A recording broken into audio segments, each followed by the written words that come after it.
Nexus PMG welcomes you to the Bigger Than Us podcast, which we as energy geeks lovingly refer to as the BTU. Bigger Than Us is a podcast that focuses on ideas that will shape the future of our planet and ultimately our existence. We will occasionally lean into energy topics because, after all, it's the key to our collective survival. But we'll also explore other ideas and topics that we believe will have an impact that is bigger than us. And now, on to today's show.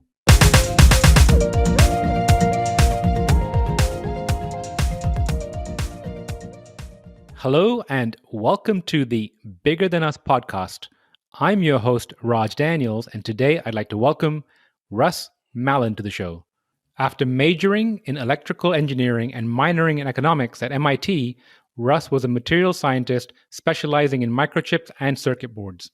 During the stock market bubble, he put his math and economics education to work trading currencies, stocks, and options at the Philadelphia Exchange, the CBOE, and Amex. Russ changed career paths and went into private tutoring because he saw an opportunity to transform math and science education. He has been teaching math and science at all levels for 10 years.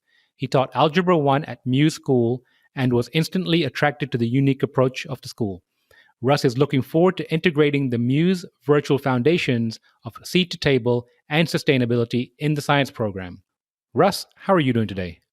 I'm doing great, Raj. Thank you for having me on. It's a great opportunity. Russ, thank you for joining us. Russ, where are you currently located? I am in Lake Balboa, California, which is a subdivision of Los Angeles. How's the weather out there today? It is perfect. It's 75 and sunny.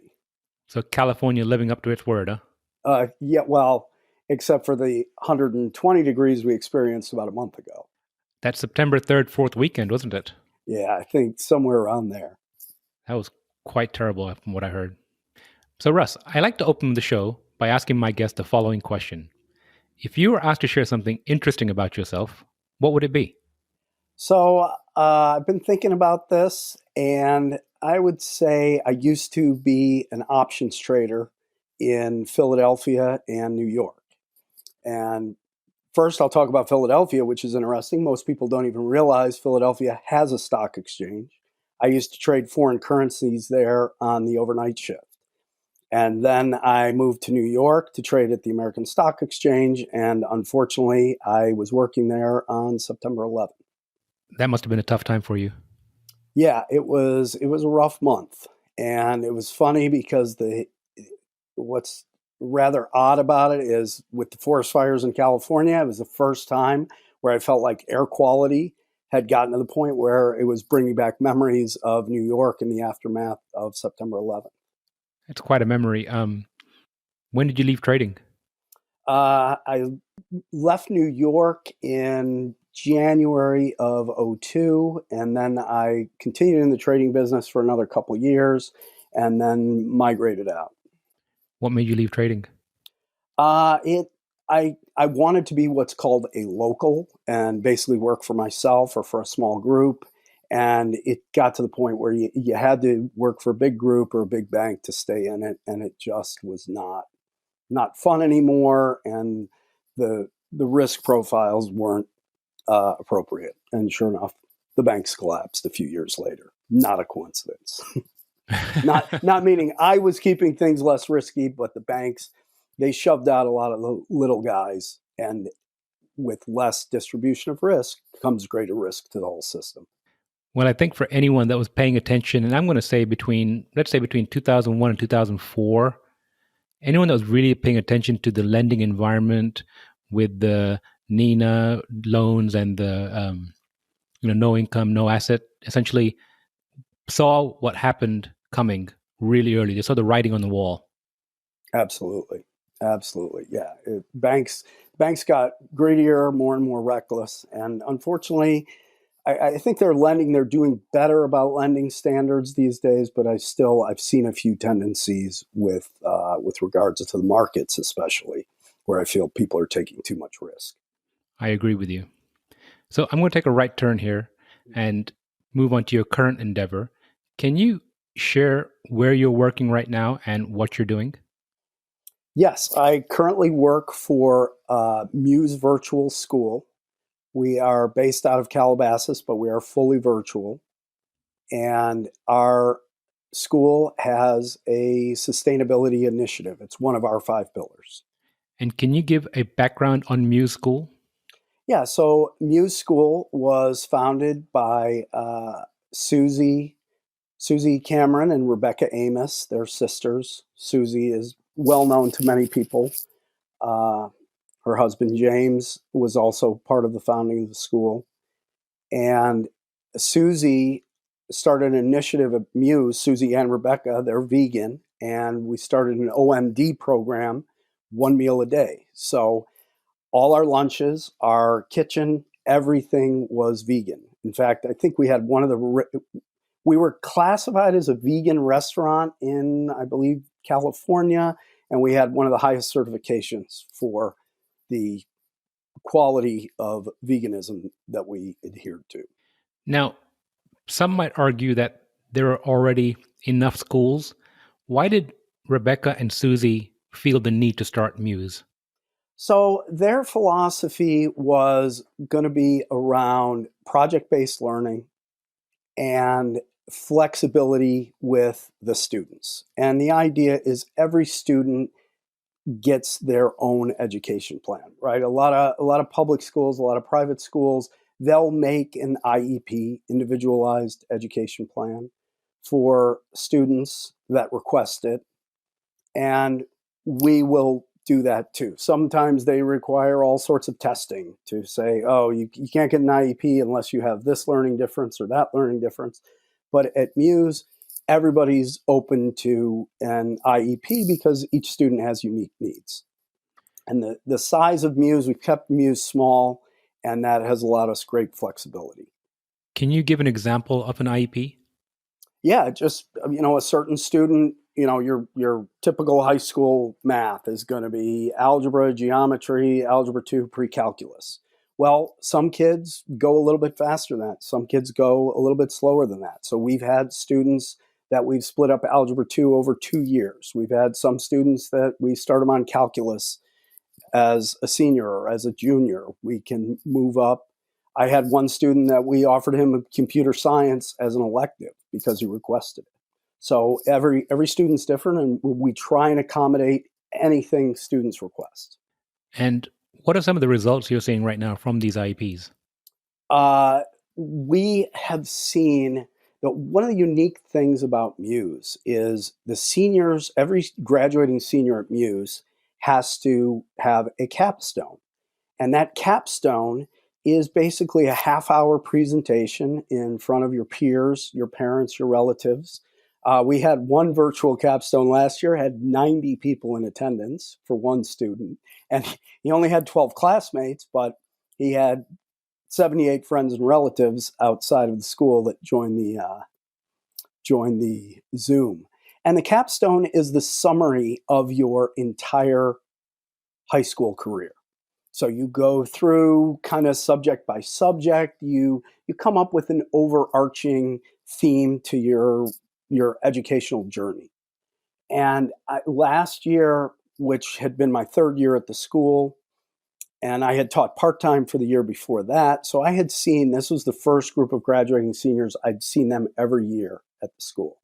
And I'd say we had 3 or 4 kids that had significant learning differences, and it was so satisfying to see them graduate, and they acknowledged the struggles that they had early in their high school career and were very specific about how they overcame these struggles. And yeah, part of that was Muse giving them an IEP, their own IEP, and making sure that we could set them up to succeed. And we've got kids going to NYU and Chapman and Pitzer. So we have students going to some of the finest universities in the country that, had they gone more traditional route, those opportunities may not have been open to them. And do you happen to remember what his project was about? The projects, well, I'll just generally state, for senior capstones, right? We've had kids focus on their achievements and their interests and their passion projects. Every student at MUSE has to do one passion project every semester. So some students led with a couple of the passion projects they love most, right? For example, we had one student, music. He did almost every semester some sort of a music passion project. So his capstone, of course, had a music theme. We had one student was photography. She was very much into photography, and her capstone had a theme that was related to photography. We had another that considered herself an artist, but she did various forms of art, of which poetry and prose she considered part of her art, and her theme was centered around a website that she had set up called Hot Tubs and Skeletons that was dedicated to helping artists. So every capstone has its unique theme, and it takes you through their journey, and they get very emotional. Tears are definitely shed at nearly every capstone. Sounds like a wonderful moment. Earlier this year, I released an episode, I think episode 50 or 52, with a young lady by the name of Louisa. And when she was a senior in high school, she was able to negotiate with the principal, I believe, because she had good standing and good grades, the idea of a personal capstone, almost like an IEP, like you mentioned. Yeah. And she ended up starting her own company designing wind turbines modeled after cuttlefish. And so I think, allowing students to essentially, and I don't want to say just pursue their passions because that can get kind of out of hand sometimes, Yeah. but pursue what they're interested in, or actually, focus on what they're interested in, can really, change how we view education. I think I heard it recently said that we need to encourage more students to learn for knowledge and not for careers. Absolutely. Yeah, Muse, your passion project, it doesn't have to be something we've been talking about changing the name of it because we've talked to some other schools where we've dealt with many different school systems and other administrators at other schools. So we kind of know what's out there in the progressive realm. And one of the issues that we've looked at, maybe we need to change this from a passion project to an interest project, but that doesn't really ring true. But the point is exactly what you said, Raj, which is you want to find something that they're interested in and pursue it. Like we had one student one year, he did it as a joke. He was like, I'm doing it on pickles. He struggled every year with he struggled every year with coming up with a topic. He was like, I'm doing pickles. And it was so satisfying to see that he turned this pickle project. It was the first time he really dove deep into what his passion project topic was. And he actually went to visit a place where they made pickles. He made his own pickles. And this kid, he was humorous and such a great presenter, but we hadn't seen it before. He'd done 2 or 3 passion projects before that, and they were very lackluster. And this was the first one. And then the rest of his passion projects after that were fantastic. He always had a tie to pickles. I think he kind of toyed with it possibly being a career, but I think he's pursuing a career in the veterinary space. But he actually did entertain doing something with pickles. Well, it's amazing how deep you can go on pickles, isn't it? Yeah, no, right, because you can get it.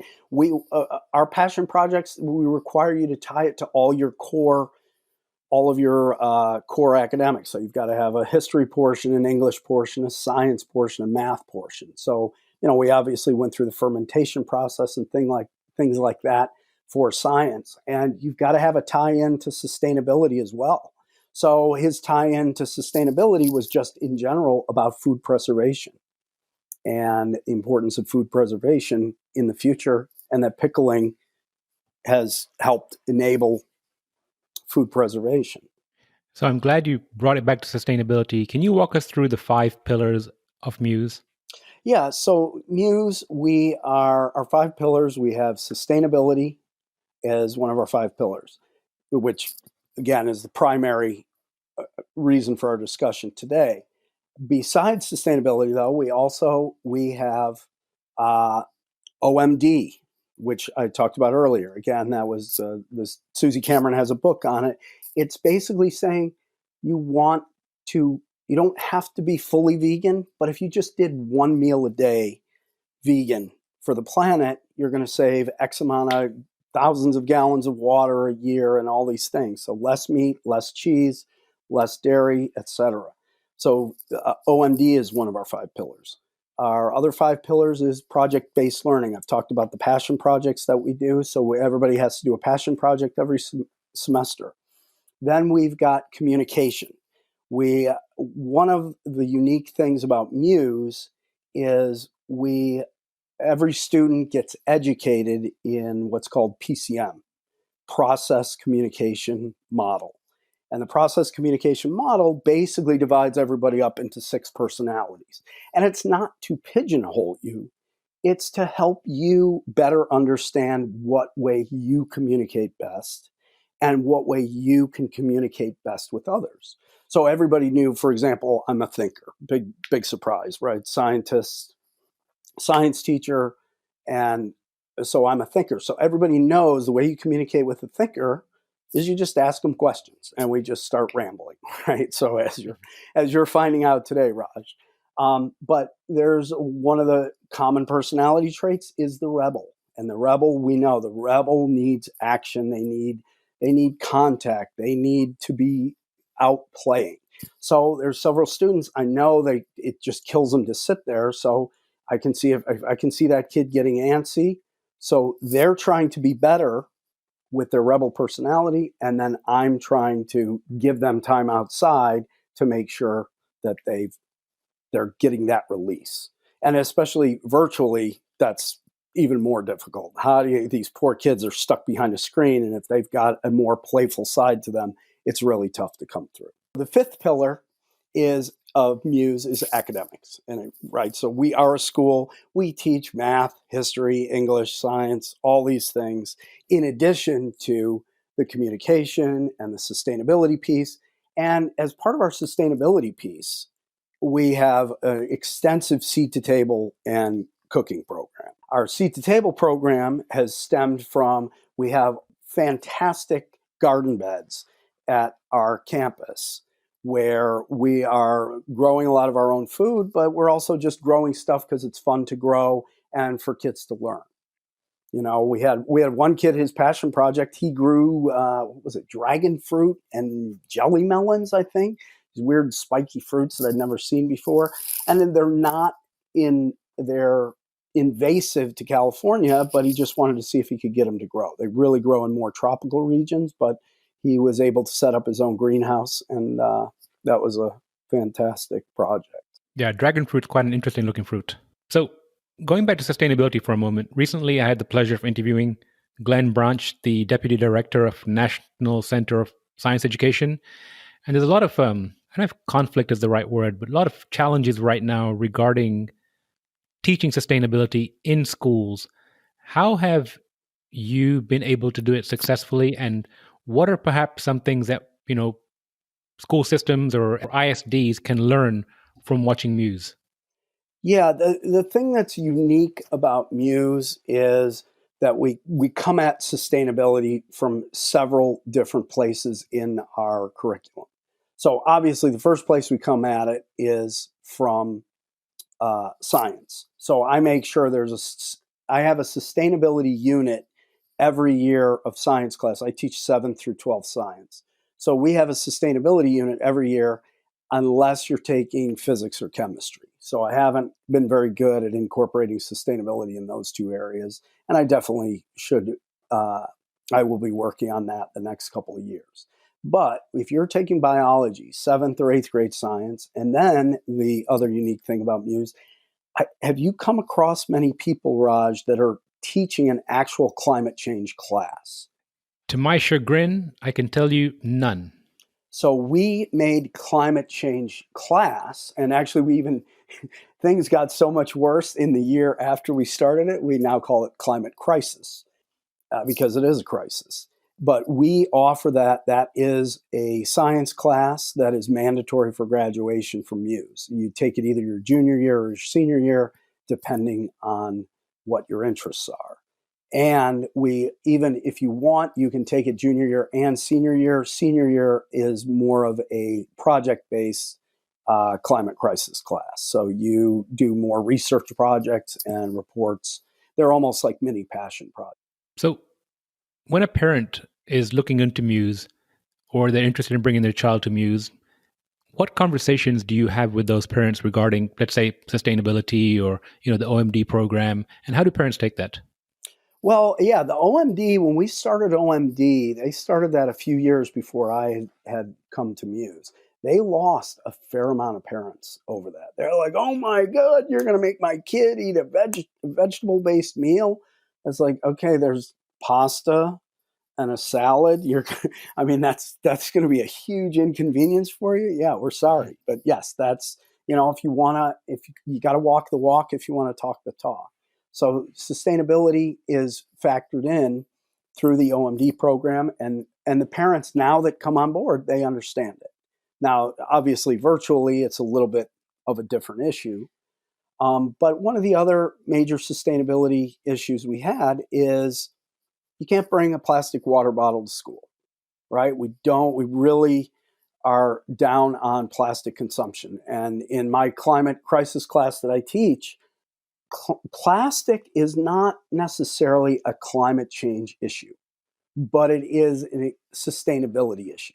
So we do mathematical modeling around it, and I hate to say it, but plastic production has been exponential for a long time now, and it shows no sign of letting up. So the plastic consumption is something that we really look at with our MUSE students and trying to have everybody cut back on their plastic consumption. So you mentioned virtual a couple of times. Can you paint a picture for us, a day in the life of Muse prior to COVID and now post-COVID? Yeah, so MUSE is an outdoor school. We're not 100% outdoors, but the kids look out there. They look out their windows and they can see garden beds everywhere. And you have seat to table outside a couple times a week. You have lunch outside. So as a community, it's a very outdoors community. Virtually, they still have seat to table class, and the seat to table has merged with the Muse Chef, and it involves a combination of vegan cooking along with seat to table and seat to table techniques. That the younger kids right now are doing a project where they're all composting at home. So they're starting to do composting. The compost piles at Muse are right by where everybody eats lunch, so you can see where your compost ends up. But now we're having people do it at home and start their own composting at home. And are there any plans for expanding the Muse program with schools? Yes, needless to say, that was derailed significantly because of COVID. We had several places globally where we were going to start franchises. That's still in the works. But for now, we just want to get through this time for COVID. But Muse Virtual is here to stay regardless, and we're hoping soon to when it's okay. We're hoping to have in-person school again, also side by side the virtual platform, or possibly even a hybrid. Again, every student's going to be different, and there might be certain students that might have a high profile that are gone significant portions of the year. So they might be in person for part of the year and virtual for part of the year. So we're open to anything. One of the great things about Muse, I learned my first day there, I was worried I had joined a cult. I was like, this is so phony. Everybody's so open about stuff. And it's like, no, that's how everybody is. The faculty, we all work together. Everybody's curriculum is flexible and adjustable. And that's been part of our strength through COVID, because we are all flexible and able to work together and cooperate and keep the students on task. It's interesting you say that regarding the cult and transparency because I wrote an article, I think about a month or two ago and the article is titled Bring Yourself to Work. And essentially, I led off with, we have bring your child to work, bring your pet to work. And my argument, if you will, is, if we were able to bring our entire self to work as early in our career as possible, then when we encountered these kinds of transparent environments that you speak of right now, we wouldn't feel like it was, phony or cult like. This would be the new norm. Yes, definitely. I can't agree more, Raj. Yeah, if the more sincere you can be at work, the more you can be yourself at work, it's better for everybody. And I know I've had those jobs in the past where you were one person at work and then you were one person at home. But Muse, everybody is who they are, and again, it gets back to our communication model, the fact that you kind of know what everybody's personality is, you know what their interests are. You've seen passion projects from the students. You've seen teachers asking questions in those passion projects, indicating their interest in students' passion projects. So that sincerity and that passion for personalized education really comes through, and everybody, but it has to start with openness. If people aren't open to new ideas, they aren't open to changing ways of thinking, if they're not open to a different education model, none of it's possible. And one last question regarding Muse. This pandemic period, I know a lot of parents in where I live who have decided to withdraw their children from school and decide to attempt homeschooling or some other kind of schooling model. Does Muse offer a curriculum that an individual can go and look at and perhaps emulate? We will be more than happy to give you a copy of our blueprint, and you will see all the standards that we cover. We have a regular elementary, middle school, high school curriculum, but then interspersed in it is you get seed to table, you get PCM, the communication model, you get theater, you've got art, and depending on what grade you're in, those are actual pieces of the curriculum. And of course, as you get further on in school, those become electives because you're getting ready to go to college. You want to make sure you have certain things on your transcript. So maybe you're missing a foreign language. You need an extra year of a foreign language. So maybe you're doubling up on foreign language one year. You don't have time for any electives. But typically, we're offering everything out there for students for college prep. So I will put a link to the site in the show notes, and I'm going to get to the crux of our conversation. So you're an electrical engineer, MIT educated, material scientist. I'm reading here, specializing in microchips and circuit boards. Yes. Worked in stock exchange, and here you are teaching science and leading sustainability at Muse. Yes. What's your why? What drives you?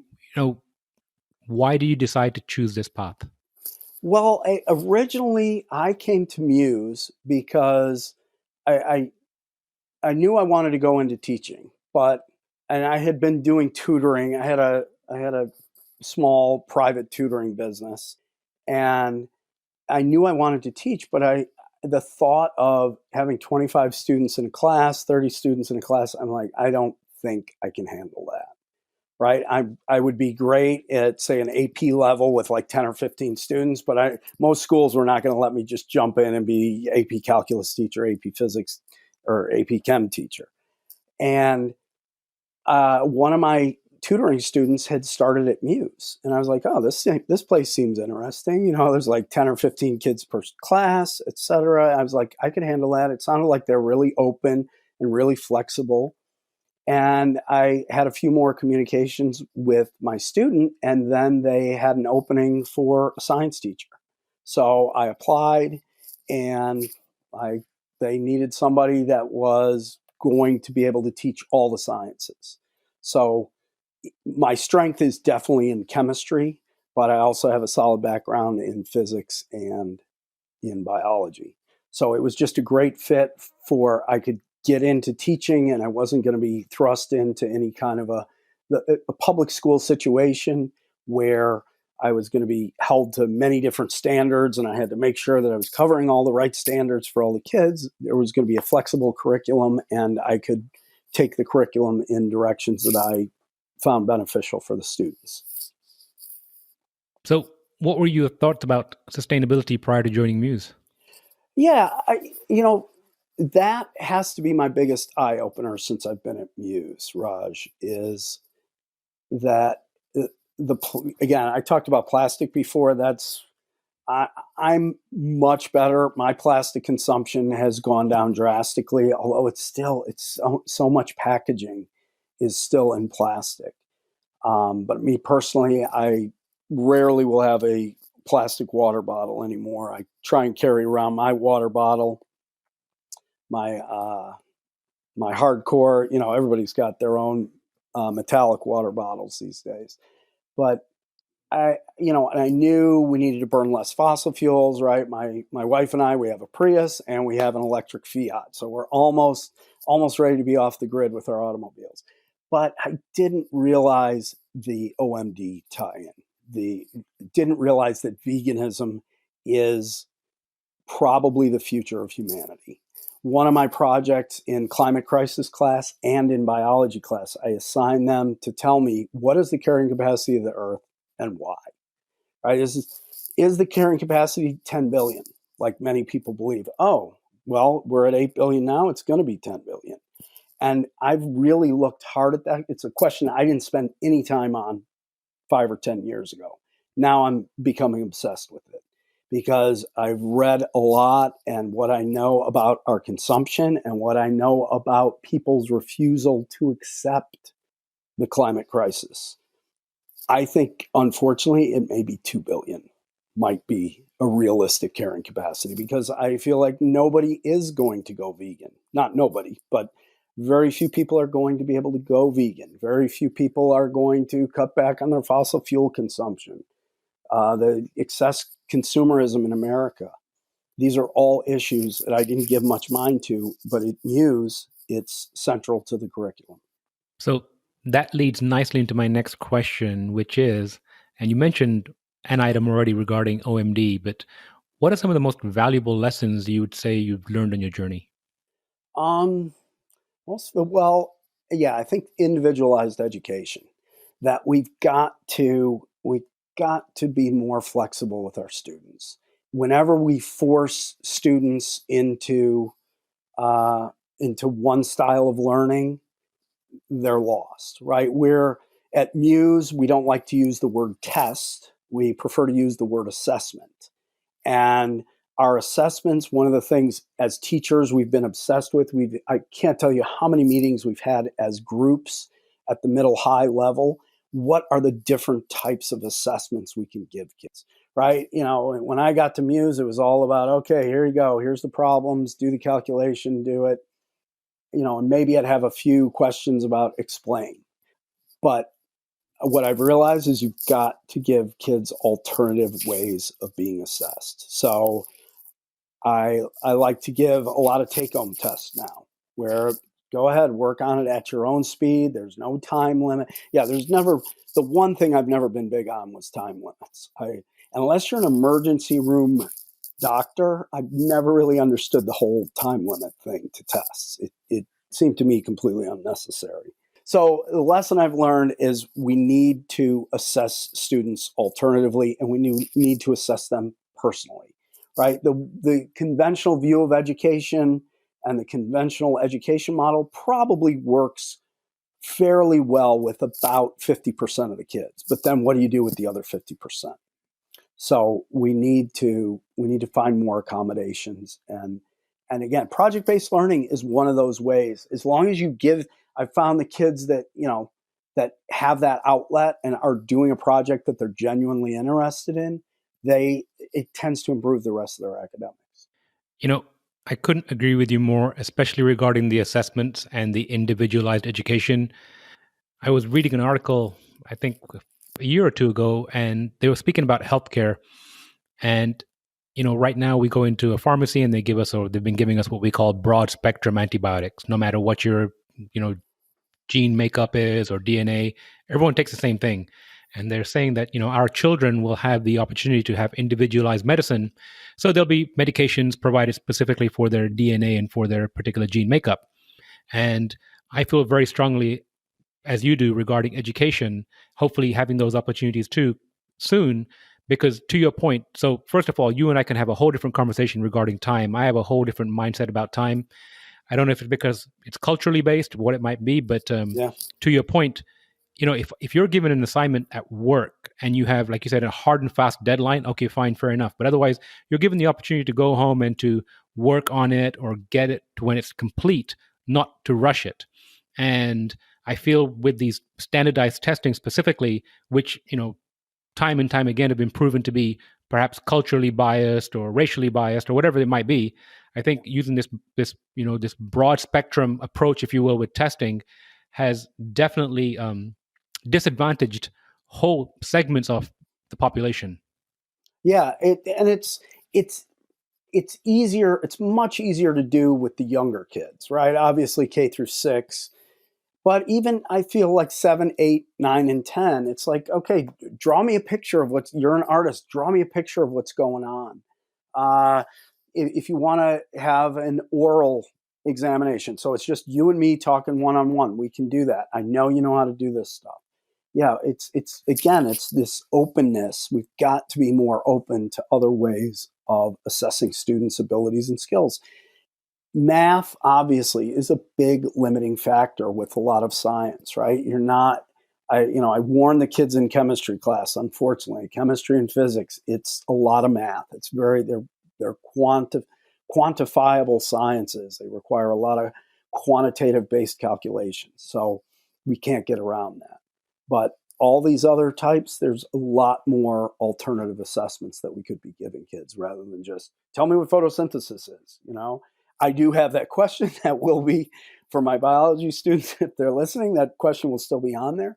But I'd like, if you want to give me the more ethereal view of photosynthesis, which is, hey, that's how plants get food. You know what? That's pretty good. I don't need to know 6H2O plus 6CO2 gives me glucose and 6O2. That those days hopefully are behind us. Well, we're not looking for regurgitation, right? Yeah, definitely not. So, painted a beautiful picture of Muse, shared some lessons you've learned along the way, magic wand, and I know that you don't control everything around Muse, but let's say for a moment you do. 2025, where would you like to see Muse being, including, like you said, some of the franchise opportunities or global opportunities? Yeah, well, one thing that I really hope for Muse, and I forgot to mention it earlier, was uh, we have developed a sustainable certification at Muse. And the way we've set it up is if you just complete Muse as a high school student, the natural curriculum of Muse, you will have taken Seed to Table for 4 years. You will have done 7 passion projects with 7 sustainability tie-ins, right? All of our passion projects require a sustainability tie-in. So I would like to see our sustainability standards somehow grown out, becoming more of a state standard, more of a national standard.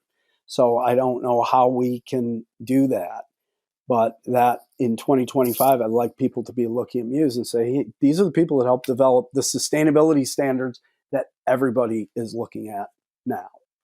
Well, I feel like the winds are shifting in your favor, and it wouldn't surprise me if more school districts would start adopting some kind of, even let's say, sustainability curriculum. Let's leave the certificate out for the future, but I think I think there's going to be a greater demand for that going forward. Yeah, I would hope so, Raj. I'm incredibly disappointed that uh, the United States we're one of the greatest contributors to climate change, yet we're the ones that are most resistant to coming up with solutions and ways to mitigate climate change. It's it's so mystifying to me how we continue to rationalize our our addiction to fossil fuel. And it's not so much our addiction to it, it's that we're not willing to do anything about it. State of California did some great incentives, and we have more electric cars on the road here than anywhere else, and we have more solar installs on our roof than anywhere else, but there's still many pockets of the country, despite being ravaged by severe hurricanes, that don't see sustainability as a priority in their lives. Very disappointing. Well, I can see your disappointment, but on the other side of that coin, I can also see the opportunity. So for those out there, I think you can see plenty of opportunities to participate. Yeah, and again, at seat to table, I feel like I've been hearing more about seat to table programs at more and more schools, even several public schools. It escapes me now. I know there's a school up in Berkeley, high school there, that they have a significant seat to table program. They have school lunch where a lot of it is homegrown. And I'm hoping that this trend will take off, because composting is one of those things. Before I got to MUSE, I knew a few people composted, and I teach biology, and it's like, oh yeah, that's why we compost, duh. So it's about moving those cycles along, keeping the carbon cycle and the nitrogen cycle moving along. Composting is a very important part that should be a part of life. And it's that next generation. If that's part of a sustainability curriculum, we're going to have that next generation is going to be composting. I agree. So Russ. Yes. Last question. If you could share some advice or words of wisdom with the audience, what would it be? Again, I've said it too many times. Now maybe they do think MUSE is a cult, but openness. Openness is so important, right? The only way I've gotten through COVID is to be open about things. You got to be open to wearing a mask, but you got to be open to the needs of others. Be open to their opinions. Yeah, every once in a while they get a little off the rails, but be open to opportunities for yourself. Don't say, hey, I'm sure at some point in my life, oh my God, I'd never be a teacher. And here I am. I love teaching, and I'm teaching at this unique school where we're trying to turn the earth a different direction that's been going on for hundreds of years. So if I hadn't been open to this opportunity, I wouldn't be where I am now. Well, Russ, I think that's a great place to leave off. Openness. I appreciate you being on, and I look forward to connecting again with you soon. Thank you very much, Raj. This was a great opportunity. Thank you. All right. Before we go, I'm excited to share that we've launched our comic strip, The Adventures of Mira and Nexi. You can find the first issue at our website, nexuspmg.com, under the Original Content tab. Thank you for listening. If you like our show, please give us a rating and review on iTunes. And you can show your support by sharing our show with a friend or reach out to us on social media, where you'll find us under our Nexus PMG handle. If there's a subject or topic you'd like to hear about, send me an email, btu@nexuspmg.com, or contact me via our website, nexuspmg.com. And while you're there, you can sign up for our monthly newsletter, where we share what we're reading and thinking about in the clean tech, green tech sectors. Bigger Than Us is a Nexus PMG production.